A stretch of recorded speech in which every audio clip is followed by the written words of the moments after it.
Hello again everyone, I'm Larry Hamilton. Welcome to my YouTube painting channel. Thank you for watching today.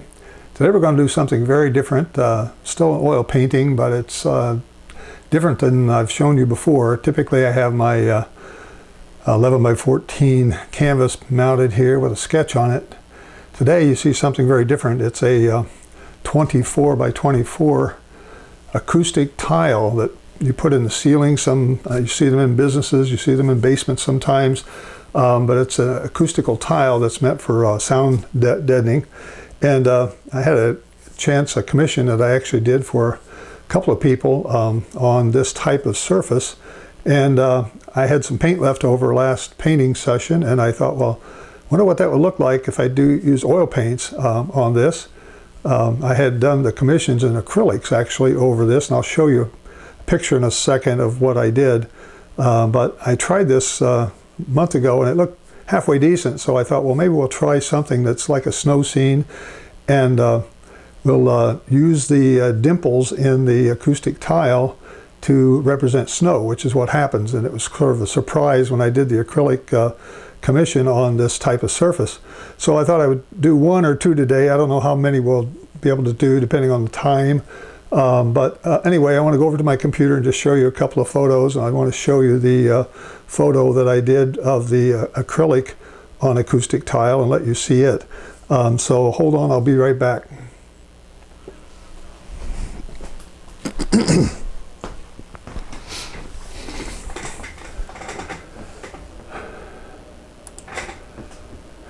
Okay, I'm over at my computer now, and I want to show you the photo, which if you've been watching for a few minutes, you will have seen the image that we're going to work on today. It's not a very complicated painting. It's just got some very interesting colors in it, and this is called the Aurora Borealis, which is, as some of you may know, is also called the Northern Lights. It happens when the sun emits certain rays, and it affects the northern hemisphere of the country, actually, in ways that put these interesting light patterns and so forth. But as typical of a photo that has a bright background, the foreground is totally black in the photograph. So I'm going to try to lighten that up a little, change the color palette slightly, but I still want to get that nice, interesting Aurora Borealis effect with the oil paints.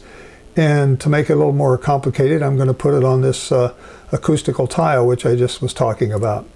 And we'll have a snow scene, basically, with the Aurora Borealis in the background. So here's the sketch that I did. And it's very, like I said, very simple. And you shouldn't have any trouble doing that without even downloading the sketch, probably. But if you want to download it, you can get it off my website.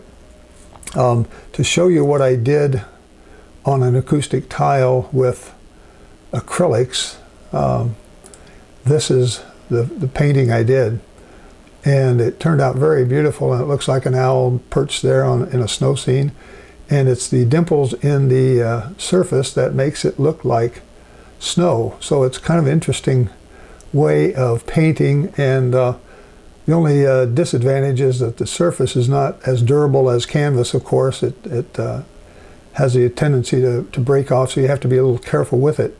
But anyway, that's going to be our experiment for today, and you can watch me have fun with that. Hope I don't screw it up. If we have time, and if this goes as fast as I think it might, I prepared another photo that we're going to do. The same idea of a night scene over the Tetons with this very famous barn that everybody's got a photo of if you've ever been out to the Tetons. And so I'm going to just try to use this and finish off the time, and I'll show you. I'll put it in another 9 by 12 section on this acoustic tile. So I'm going to go back over to the easel now, and we will get started. Hold on. Okay, I'm at my easel now, and I want to show you the paints and brushes that I'm going to use. It's my typical palette, so I'll go back to the palette here and tell you that I've got an array of brushes here. Most of them are from Trekell, Trekell.com. I have a range of filbert brushes, and I have a, from 16 down to 6, I have a range of flat brushes, again, Trekell brushes from 16 down to 4, and then I have my typical Bob Ross brushes that I've used for years. I have a fan brush here, I have the painting knife, I have the 1-inch blender, and I have the script liner. So those are kind of my only tools I use from the Bob Ross set, but they're pretty handy, particularly in snow scenes. The fan brush is very useful for blending snow. All right, let's talk about the paints. These are Bob Ross colors all here on the top row. This is titanium white. This is phthalo blue, Prussian blue, midnight black, Van Dyke brown, dark sienna, alizarin crimson, sap green, cadmium yellow, yellow ochre, Indian yellow, and bright red. And I have an added color here. I have ultramarine violet. That's a Grumbacher color. It kind of helps me with some of the blacks and dark colors. We're going to use a lot of dark colors in this painting today. So let me go back here now to the easel, and I want to get my cameras aligned up here. If you'll bear with me a second, I will get this thing going, and we will let's get this. There we go. All right. So let's zoom in and go this way, and the painting on the left, you can see it how it looks right now. I have a piece of tape I'm going to put down the edge so that I don't overpaint onto this particular painting. It was sort of an experiment. It's not the first time I've ever done it with oil paints.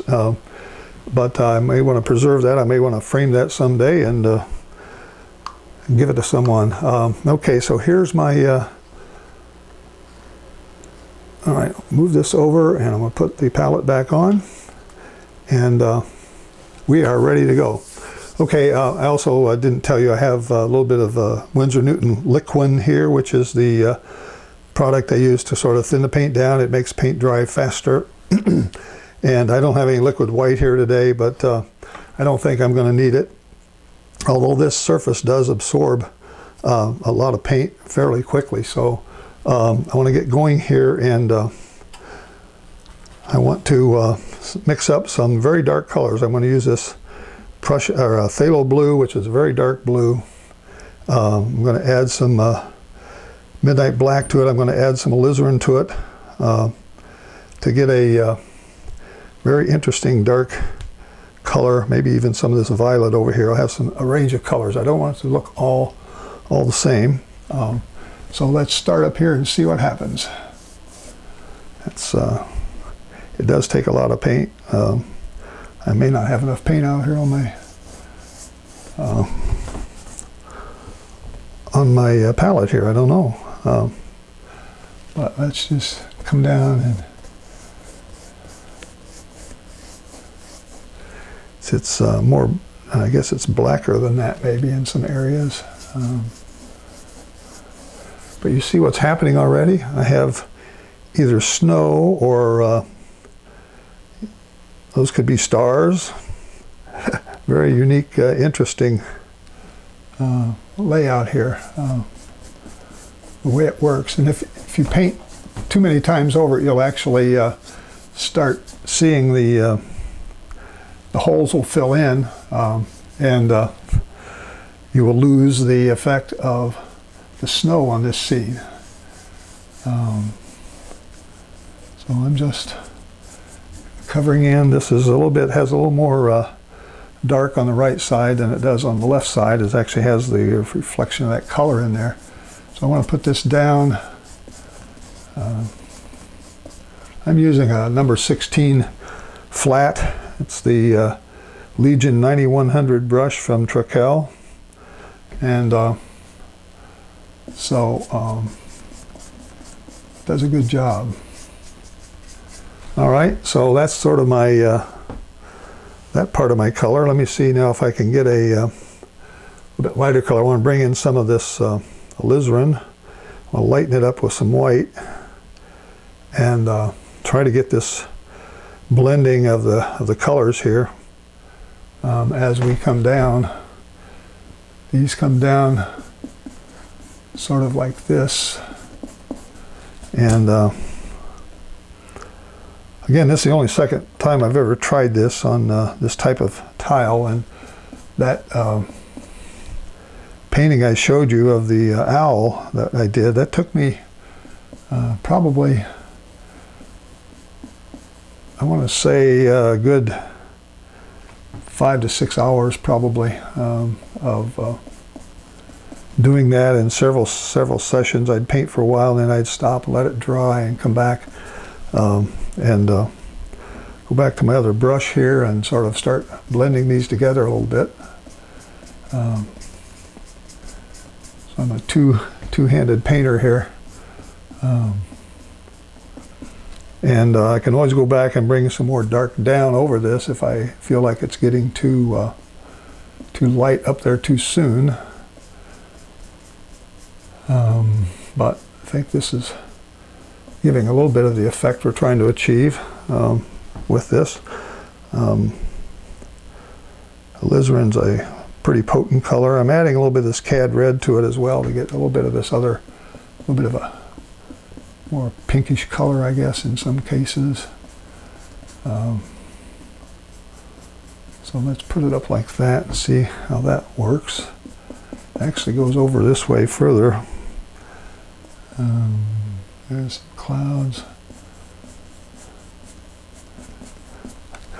If you have any questions or comments, put them in the chat window there. I have the other computer running up here by my elbow, and I'll be watching it for your thoughts and comments, and hope you like this. This is something very different from what I typically do on an oil painting, and you may not like it, but it's always good to try to experiment with some different techniques, different tools. I'd never really done much acrylic painting until I tried that that one that I showed you. All right, now let's see. I'm going to have to get myself a bright green color, and I'm going to use my cad yellow, my sap green. See if I can really get a nice, and some white, of course. Try to mimic this other color that's coming out here.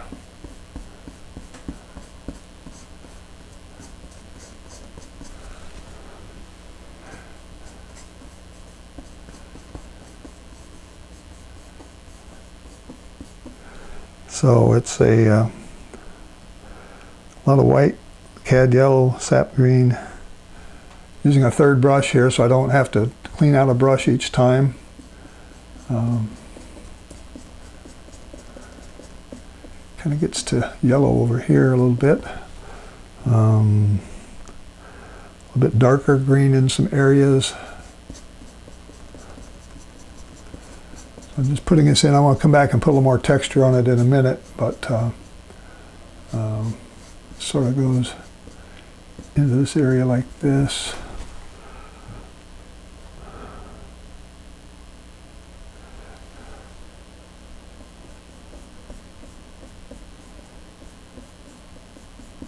I want these to sort of mix together because you see the greens up in the reds and you see the reds down in the greens, and so I can just sort of blend with my brush here to get these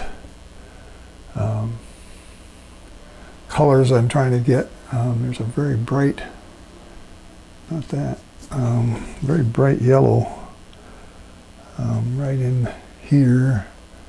So I can get the right place. It's like right in here. It's not it. Right in here, there's a big bright yellow streak that shoots out of here.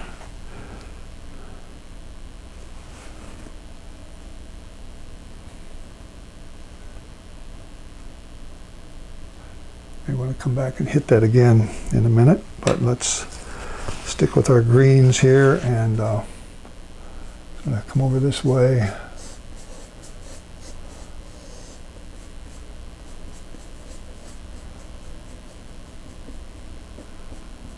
So blend them together, get some variegation going.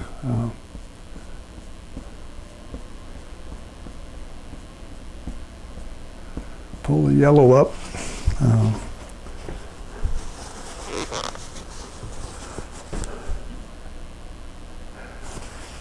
I think I scared some people off here. They must not have thought I was going to do a real oil painting here today. Or maybe they don't like the subject matter, I don't know, but it's kind of fun to try new things here once in a while.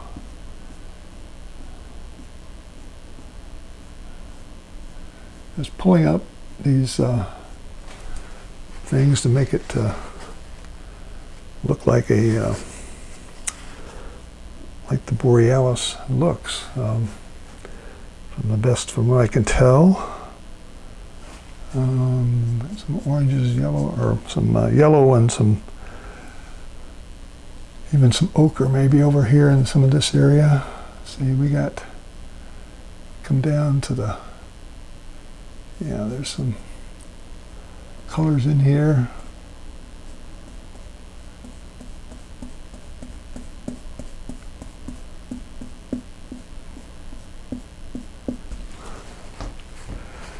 There we go. Come back with my blue here, pull down some more into this. I think I've got this maybe too high.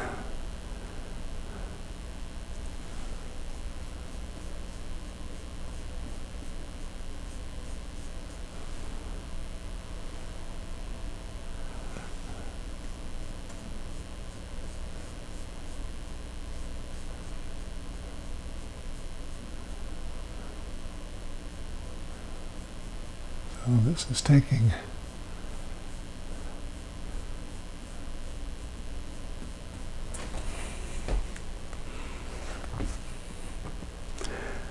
go back and get some very specific green color in here.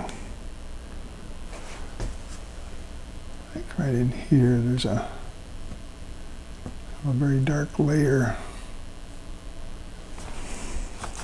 Pulling that yellow around with me there, that's not working too well. But see how this looks here through there. This other color they had on the right, a little bit of this ochre yellowish color sort of falls in down here in this area. It needs to be a little darker. Put a little of this brown in it there. That's maybe too brown. Too light, too reddish.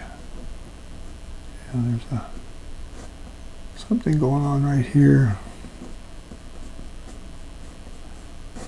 So this all has a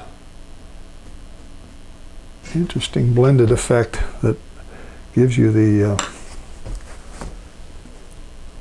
this is really soft edges here. It kind of all blends together because it's all being driven by the sun that's coming down, or it's hitting on around the earth actually. Now, well, it's interesting. See now, down below I've got this ribbon of dark, very dark. I haven't cleaned out a brush, but I'm using like 5 different brushes, so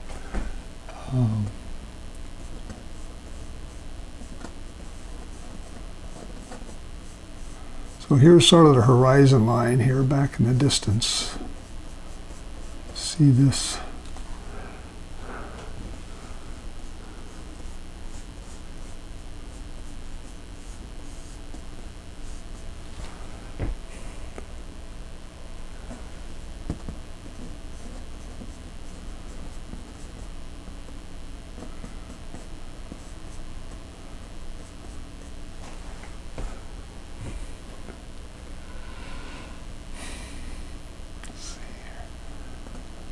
Over there, and it goes and meets this other, have this other peninsula sticking out here,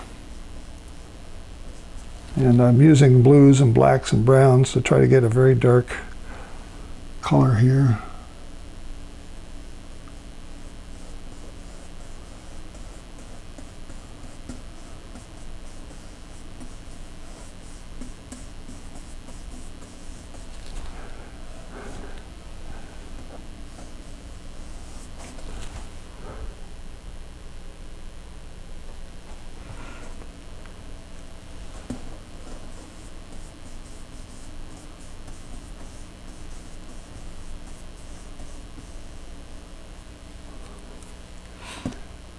it all runs together. In the photograph, it's really hard to pick it apart because it's really dark and it's almost all black. It's in between. I got real clouds in there that are darker. In here, these are some clouds that are floating around out there.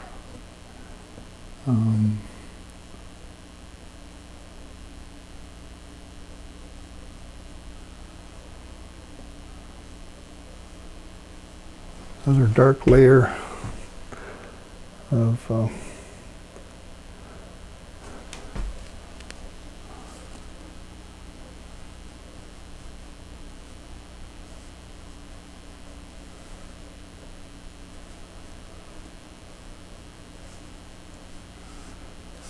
so you're getting to see me struggle with this, experiment with it.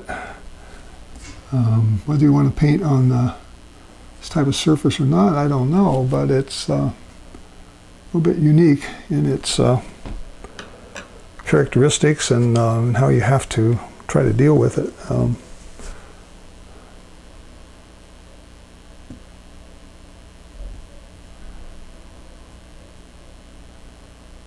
So let's see if this is going to look okay. I do have that lighter color. I'm trying to get back to that lighter color here. Get this out of my brush. See if I can get a lighter ochre that sort of fits in here. It's sort of a, oh, what? I don't know if that's the sky or if that's just reflection off of this. There's a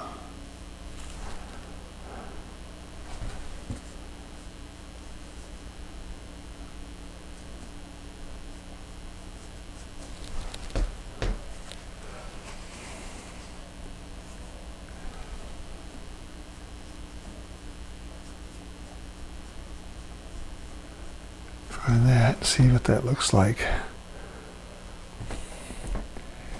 It's still not as dark as the photograph, but some more white over here, lighten this up a little bit. See if I can.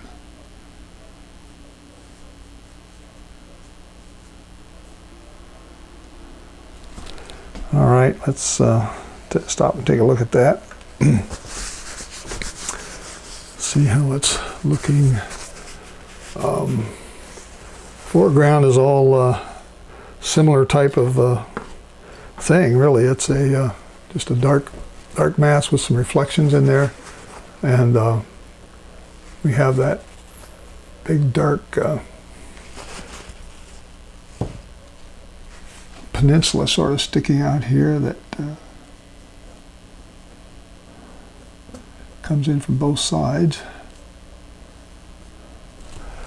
So I'm going to see if I can get the brush cleaned out here.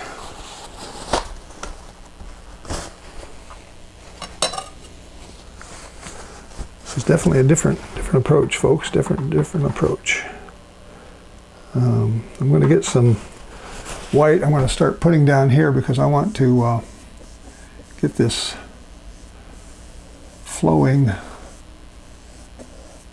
down to make some reflections down here. So I'm going to just put in a little bit of this liquid across this whole area here. You can't see it really, but it's a sort of a medium that's going to help that thin out when I put it on. And I'm going to be able to pull down some of these reflections. I want to try to mimic some of these colors in the water here if I can.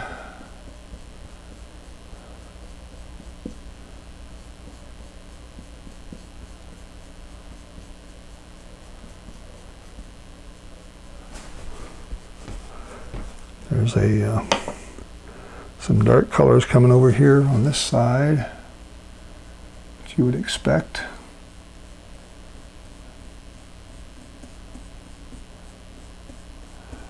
I'm lightening up this a little bit more than it actually is from the photograph.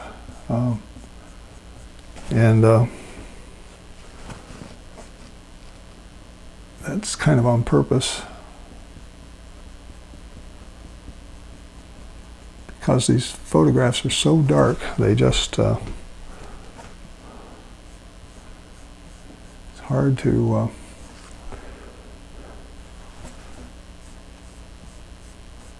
and these vertical strokes, the reason I'm doing this is to make it look like it's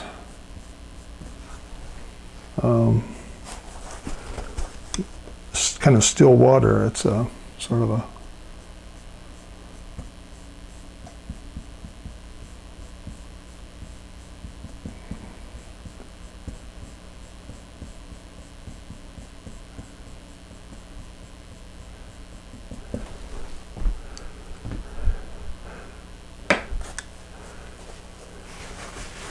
This is definitely different, folks.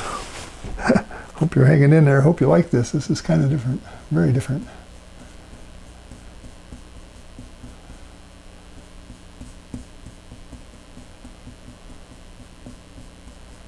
I have another little peninsula sticking out here. I'm going to paint in. Now, see if I can blend some of this a little bit better, maybe.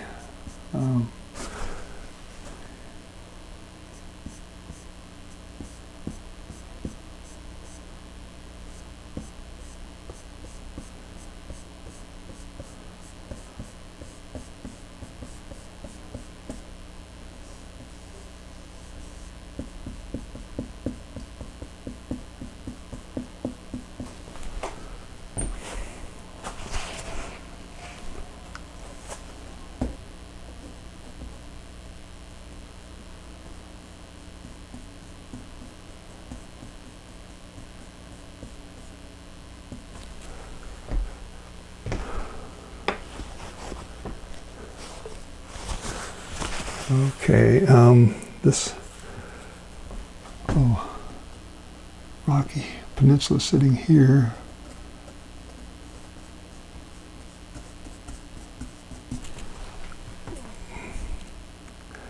Using some brown, Van Dyke brown,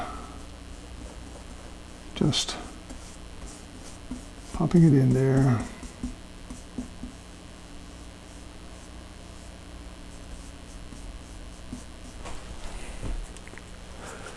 Okay, the thing I want to try, I haven't tried it yet, is the using this big brush to sort of give me some horizontal blending. It makes it kind of go together much nicer.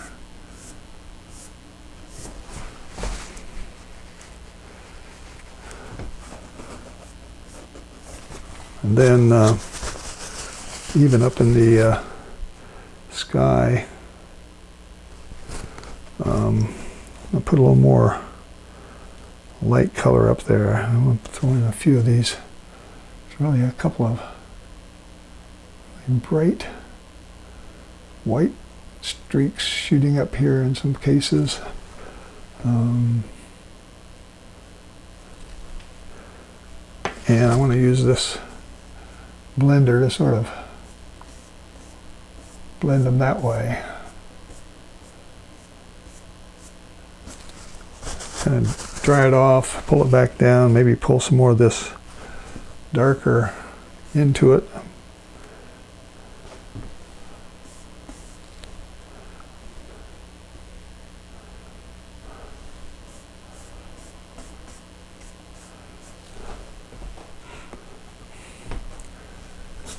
So, I think this has taken us about 20 minutes or so, and I think that's all we're going to do. I could spend some more time working on some of these reflections and so forth. There's actually a little building sitting out there with a light in it that it's probably, if I put it in there, you're not even going to know what it is probably.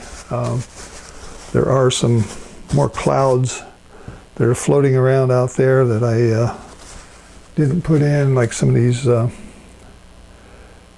just put in a few floater clouds out here that kind of keep telling you this is the sky out there. It's not a another water thing. It's a, and you want to put them so they're darker. You want to be able to see them, so they have to be over something that's a little lighter. And so that's why I'm doing this here. I don't know if you can even see those. They're kind of hard to see, but it's sort of the way it works here.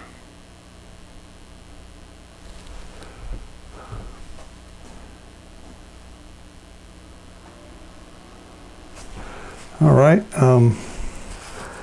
get that brush cleaned out, and grab this blender and pull them sideways a little bit, see if that helps the blending effect.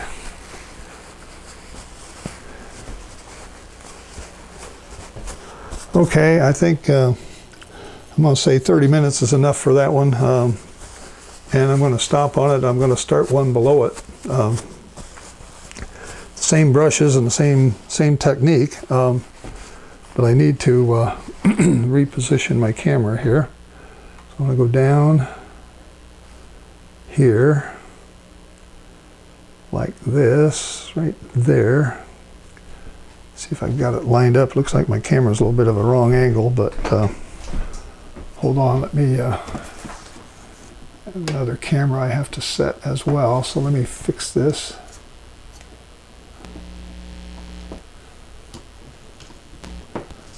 Be right back, folks. Hold on.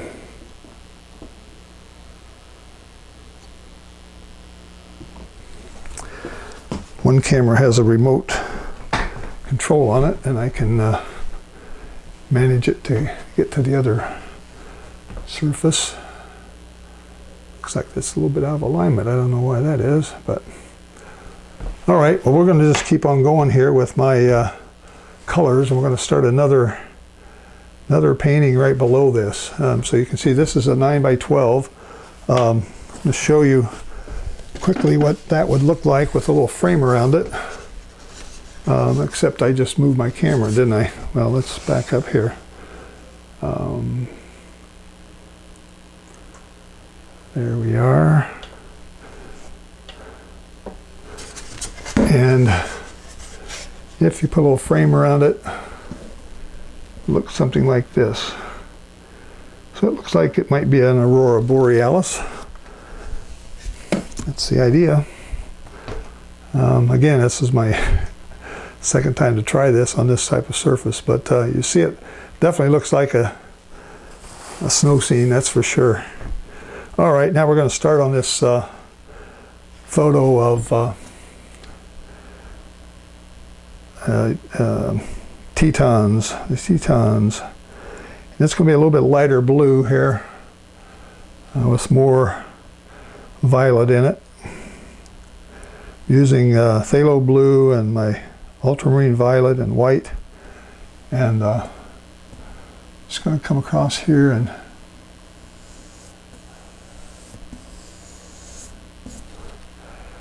the snow's already there, folks. I don't have to do anything to put the snow in.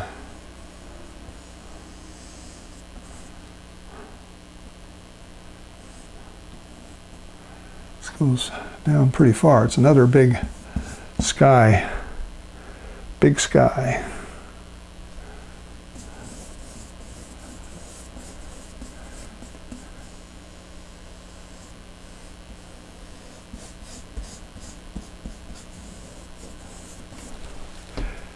If you have too many pock marks from the dimples, you can go back over and try to fill them in with this paint. I put 3 coats of white gesso on here, and so I filled them up quite a bit already.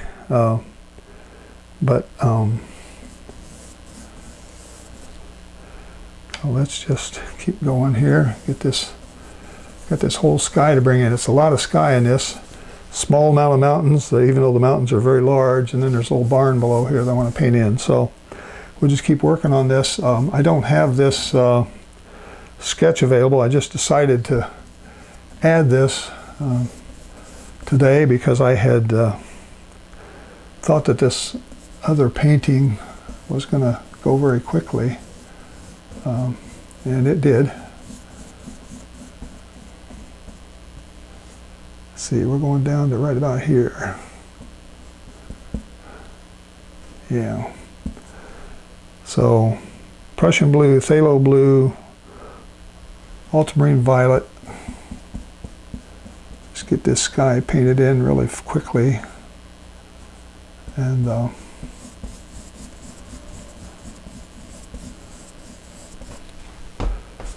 so I'm showing my friends the palette here.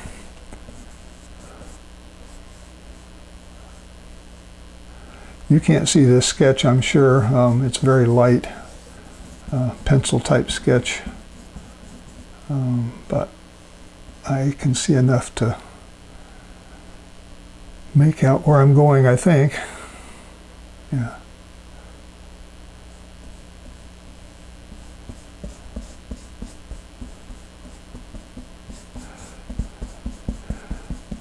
I thought about doing this photo in watercolor, and to make all of these snow things, I'd have to put some sort of a resist or a masking compound, masking fluid on paper, and it's possible to do. I could do it on regular canvas too by just using a lot of thinner and thin paint and a toothbrush. You just take a toothbrush and splatter with your finger or with your thumb across these areas, and you'll splatter white paint. Or if I were doing it watercolor, I'd use the toothbrush to splatter masking fluid. All right, there's a nice dark Christmassy sky, winter sky. Some more paper towel here. So you can see the mountains are there, although they're not there yet, but you can see where they're going to be. And as large as they are, it's the sky can make them seem small. Put this much sky in. So I have a little variegation in that sky. It's not all one color. Got some few darks in there and some lights. I'm putting in some. There's no real clouds in the sky to see. There's just some variation in the color. So let's put this down here like that. Make sure I've got that all covered in. Okay, there we go. Now, next step. I'm going to put in some of these, the tops of these mountains. So I'm going to get another bit of a brush. Now, I could use my palette knife to put some of those in, but they're awfully small. That's the problem. You know, palette knife would be good. The palette knife's pretty good size, and it would it'd be kind of hard to get those in without getting paint on the top of the barn. So I think I'm going to just use the brush to put those some of those mountains in, and I'm going to use a flat brush and picking up some white and some of my midnight black to get a grayish color, because it is nighttime, so these mountains are sort of a, that's too dark. I need to have some more white in there. They are gray, but they're not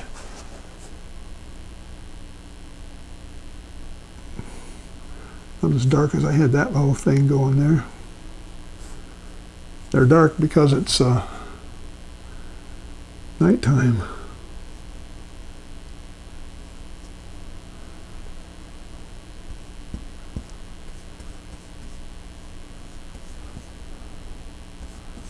So this is the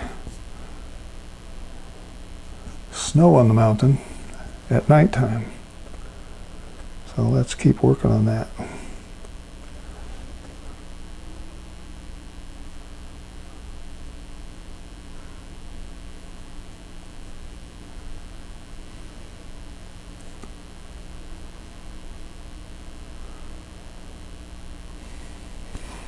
little bit of a darker color there where it meets the sky.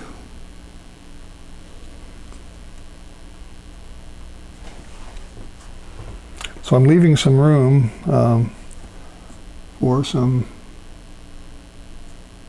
darker areas that I want to paint in some lighter and darker areas here in the mountains, so I can give it some texture. Here we got, down here we got, this is the big, Tetons have this unique look when you're looking at them from the east. They have a top has sort of curves to the right when you look at them from the east. If you're over on the Nevada side, or in Nevada, and looking at them from the west, they curve back the other way. So this one is going to sort of curve. I'll put a little bit of darker in this here. Where are we? Right here.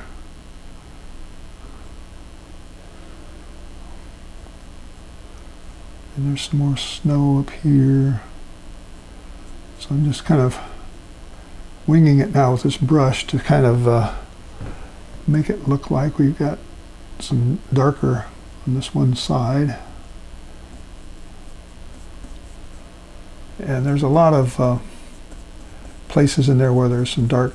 I'm going to come back with another brush and fill that in, put in some abstract shapes in there to kind of fill that out. But right now I just want to get this on, and using white, mostly white, with a little bit of the midnight black in it, with a little bit of blue to give me this sort of a steel gray. Across here, I want to make sure I have a good edge here. This is the top of the barn. It goes down over here like this and over. So I'll paint that in, and we'll come back and put that barn in over the top of that. A little bit of darker color here, maybe on this side, coming down in some areas like this. You can use the brush to sort of paint the direction that the mountain goes. You know, if the mountain's coming this way, use your brush stroke and come this way. If the mountain's on this side, you can use your brush stroke and come this way. So it's a it gives the right effect when you're using it that way.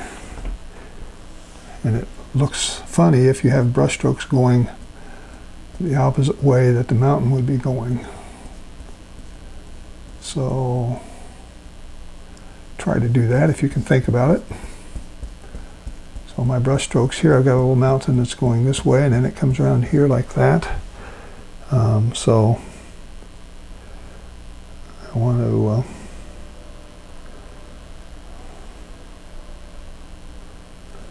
do that, and as it comes in over here, it's a little darker, more black in it.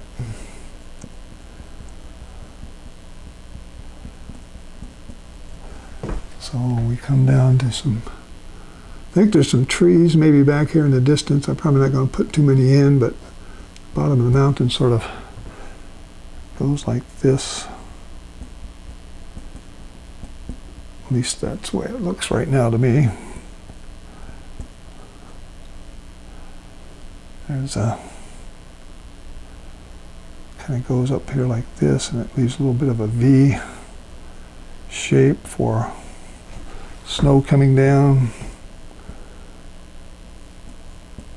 like this.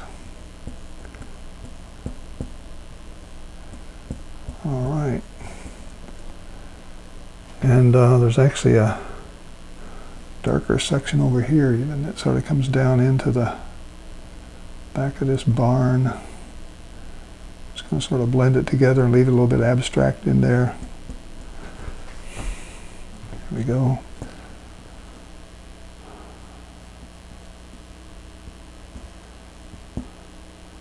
I'm sort of sculpting these mountains now, and trying to stay behind this barn, keeping this edge.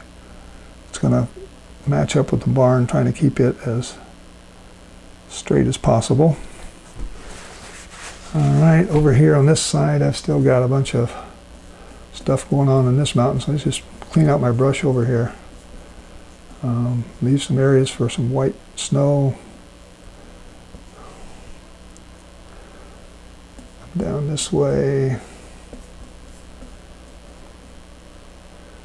A bit of a tree of some kind over there. I may just leave that tree out, I don't know. Okay, so there's a lot of the mountains. I can come in with a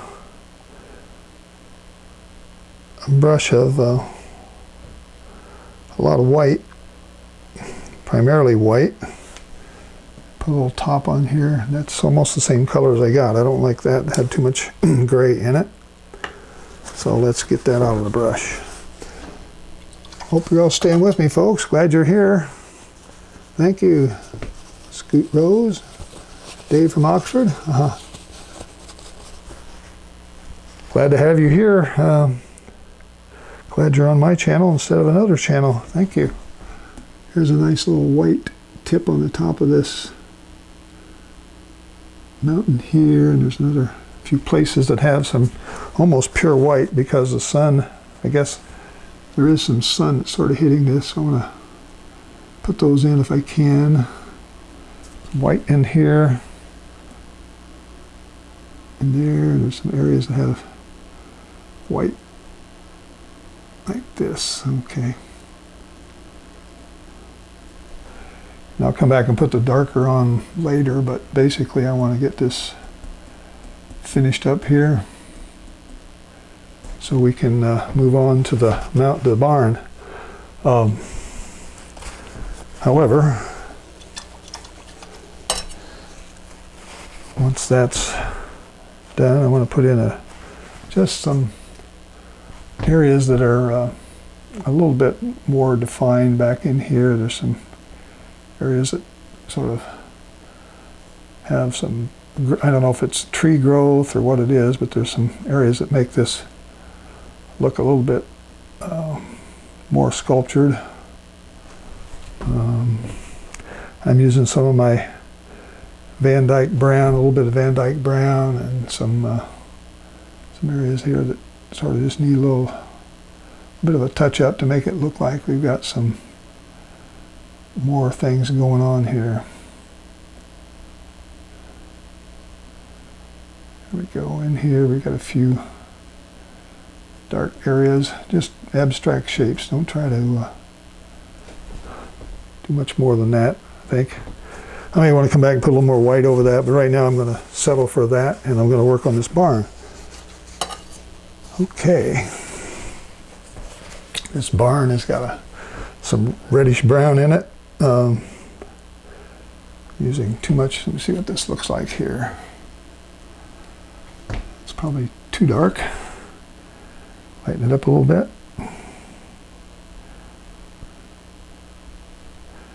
Want some of that red in there.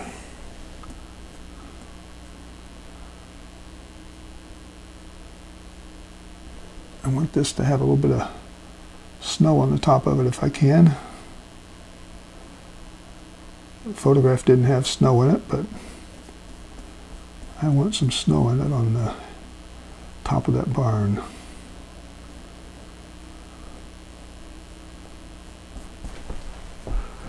Okay. Snow scene without having to paint the snow.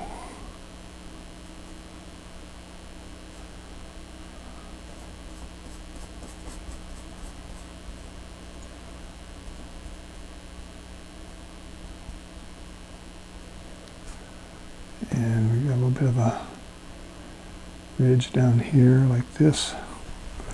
Comes out. It's all snow around there. It's snow. Let's go right here and see if we can continue this on down.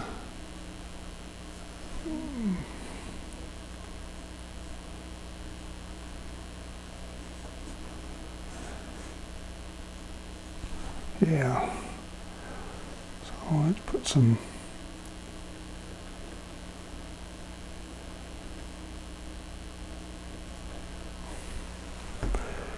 snow. I'm going to pick up some ochre and put in there to kind of lighten the brown a little bit. I'll kind of come across here with a little lighter than that maybe. And this is really a log cabin type of barn.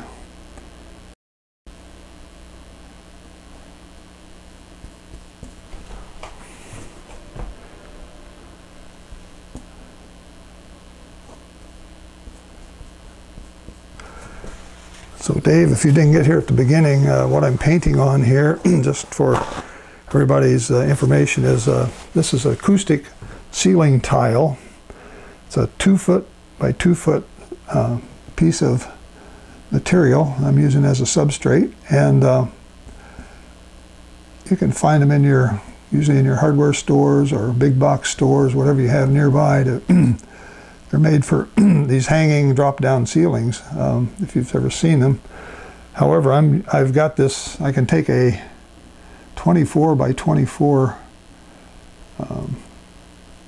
acoustical tile, and I can get 4 9 by 12 paintings out of it at 9 by 12 inches. And if I wanted to make them a little larger, I could get at least 2 11 by 14s out of it. And so that's what I'm doing here today, is painting on this acoustical tile. And because acoustical tiles have these dimples in them that help deaden the sound, which is what they're for, they make an interesting snow scene when you paint over them. But I have coated this with 3 coats of white gesso and let it dry, and then I've been able to just do the oil paint right over it. I did show a picture earlier in the broadcast where I was showing what I did for a commission. I actually had someone commission me to paint one of these for a ceiling tile. The place where in town here where many people go for cancer treatment is called the Watson Clinic. It's where I went for my cancer treatment. And when you're getting your treatment, you're sitting in a chair that is looking up in the ceiling, and called an infusion chair. And they've had people paint things on these ceiling tiles, some sort of an inspirational message, or sometimes maybe a Bible scripture or something like that. And so they mount them in the ceiling, and people that are being treated for cancer in these infusion chairs can actually see them and reflect on them. And so I had a client that wanted me to paint for them a picture of an owl in a winter scene.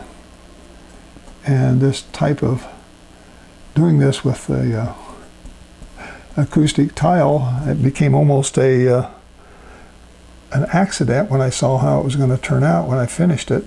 It had snow on it because of these dimples, and so I was really happy to see that. The client loved it, and I've had a second commission since then. But it's amazing what these different things do when you try different techniques and that sort of thing. This thing goes further out than that. It goes all the way over to here. There we go. So yes, Franco, oils is more controllable than watercolor, that's for sure. Thanks for asking. Yeah, it is more controllable. Acrylics is kind of a mix between. It's a water-based painting medium, but it still has some attributes of watercolor that you can get certain effects out of it. But yeah, watercolor is the least controllable medium, I guess, and oil is the most controllable. So it's really a kind of what you get used to or what you like. I do watercolors and oils both on my channel, so if you prefer watercolors, check out some of my watercolor videos. I've got about, I don't know, more than 50 out there, something like 80 watercolor videos, and I have about 80 oil painting videos as well. So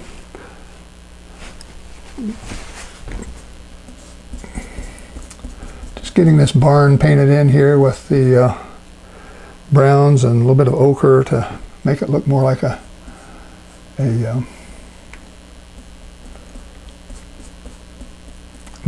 log type cabin barn, which is what this is. Got snow down here at the bottom. I want to save some room for snow. Using a smaller brush on this than I normally would probably, but seems to be going fast enough. Got a door over there, looks like a barn door of some kind, and another door here. I did leave room for it, but let me get some more of this, lighten this up a little bit right in here.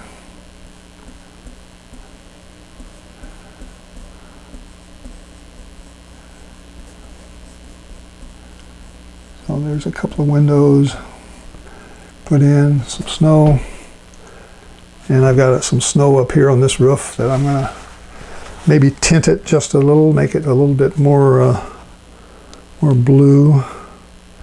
And this actually comes down further here. I didn't have it finished off over here. I wasn't down far enough.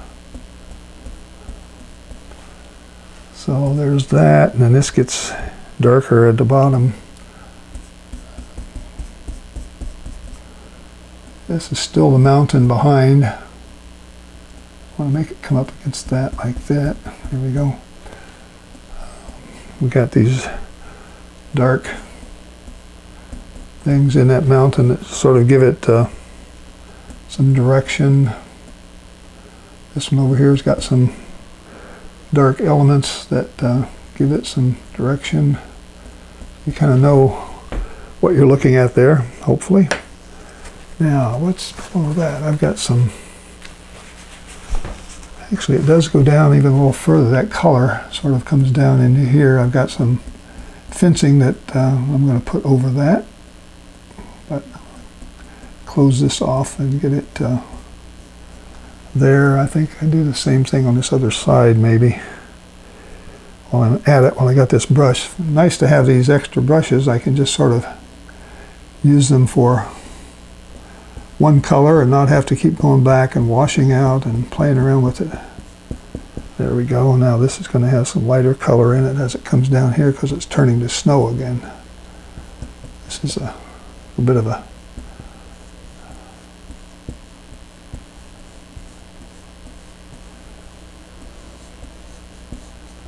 there we go.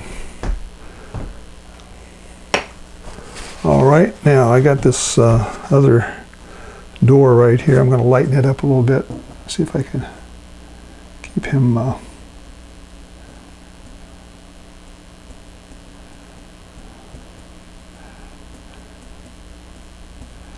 a door there. Doors over here. I want to make sure those kind of stand out. That way it shows you the structure of this thing so that you know there is some doors here, and there we go, something like that.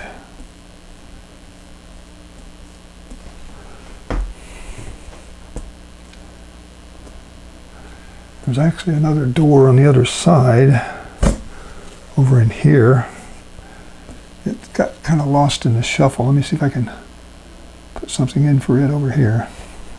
Ha! One stroke. Something like that will work maybe.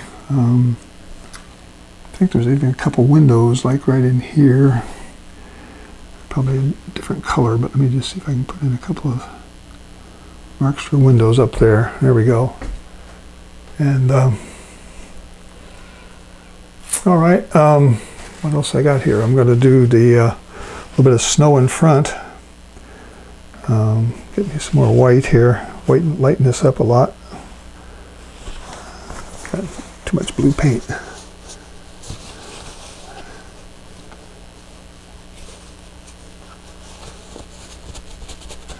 Okay, Bit Toad, nice to hear you struggle with acrylics, never got anywhere. As soon as you changed to oil, everything changed. Suddenly could paint. I've never tried watercolors, but plan to give them a go sometime. Well, that's good. I kind of like them both. The interesting thing when you're doing watercolors and oils is that you have to almost think backwards or think opposite. Here with oils, you can paint over the top of things and correct some of your colors and that sort of stuff. Here with watercolors, you have to plan ahead enough that you don't have to paint over too much. If you paint over too much in watercolors, you end up with mud. So you have to kind of think about that and try not to paint. You can't paint in watercolors like you do oils. I guess that's the best way to say it. You have to almost think backwards. I paint watercolors, or I paint oils from top to bottom, back to front, and if I need to put something over, like I had to put that door in right there, I was able to do that with oils. With watercolors, if the door is lighter, you won't be able to do it very well. If the door is darker, you can do it with watercolors. So you have to paint watercolors, you have to paint, you start with your darkest, you paint your colors dark to light. Start with the darkest values, darkest colors first, and paint your way. Leave white colors, leave white spaces on your watercolor paper, and try to paint around them, and only fill in the color where you need it. On oils, I paint light to dark. I'm sorry, dark to light. I usually do the dark colors first, and then if I need to put highlights on, I come back with the light colors. So it's an opposite way of thinking. So maybe that'll help you when you get ready to try some watercolors. Putting a little bit of snow right there. I probably wouldn't have to do that. I've got clear paint there, or clear open surface, but I'm going to put a little bit of this snow dangling down there. Over here I've got some snow I want to put in. Change the color just a little bit, not to keep it completely perfectly white, but pull it over here. And you can paint like this. Oil paint will go on top of this gesso, just like it does on canvas. It will, you can put it on heavy, impasto they call that, where it's really thick. You can put it on and let some of these dangle down here, get some marks that look like we got snow hanging over some of these edges. And not too much, but just enough to give it a little flavor. This is the bottom of my painting right here. I'm not, what you see on the camera is looks like I've got a lot of white space here, but that's not part of the 9x12 surface. So I'm sort of finishing it up here. Let's see, might be put a few strokes like that. Here we had strokes going this way. These beams are that way. Up here they're vertical down to here, then they go horizontal here. It's the way this cabin is built, or this barn is built with these logs. So I think you can see that. On the other side over here, there are just a little few of these that are going this way. I'll put just a few in. Got a window there I haven't put in yet, but oh, and I had forgot putting my little fences back here. I got a couple fences, fencing back here like this, a couple of posts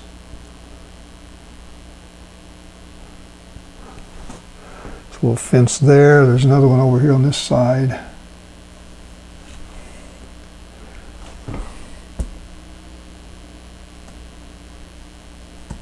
Yeah, something like that.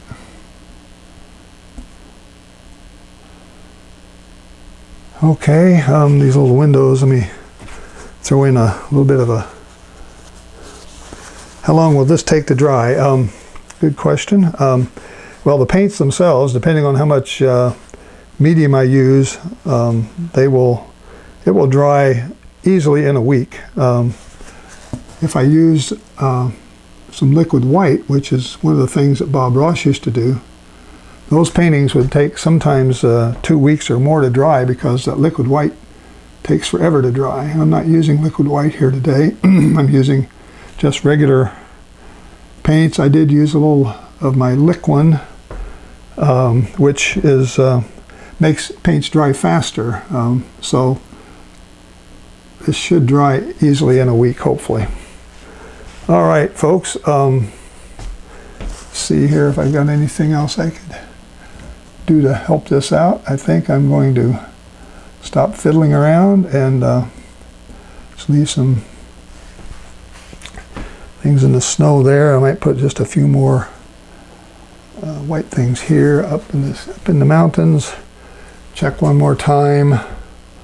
This mountain over here is supposed to sort of bend more to the right. I kind of messed that up a little bit. I had too much blue in my brush. Go back and get some good white paint. This is part of the Tetons. I'm pulling in that sky color, which is what's bothering me.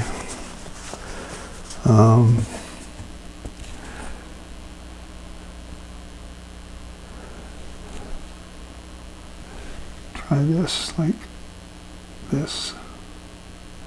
This blue, when you use Prussian blue or phthalo blue, they just consume.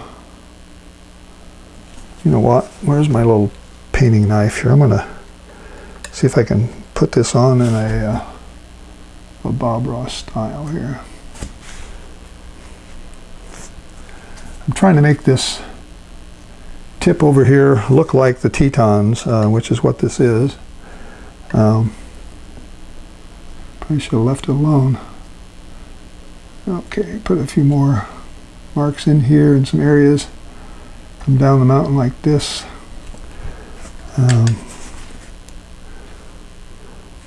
So I'm just kind of showing the way snow may lay on this mountain here in some areas. There's a couple mountains here kind of coming together.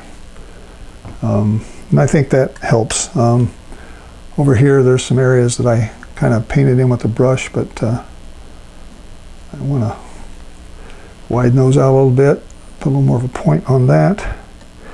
I'm just using this on the brush. I don't know if you remember Bob Ross. He used to get a little roll of paint on this knife and use that roll of paint to just push down, and it would leave a nice textured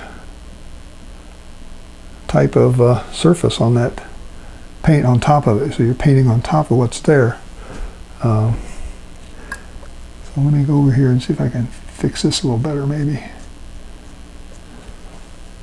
Yeah, that's a little better, I think. Start working on one area and then you see something else. So I think I'm going to stop and say that's going to be it for the Tetons at night. And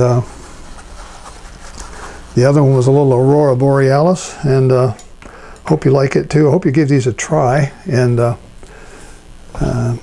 if you find a place where you can buy this these acoustic panels, it's a fun way to try it. You can try it with acrylics if you work with acrylics, and if not, there we go. Let me get myself lined up here.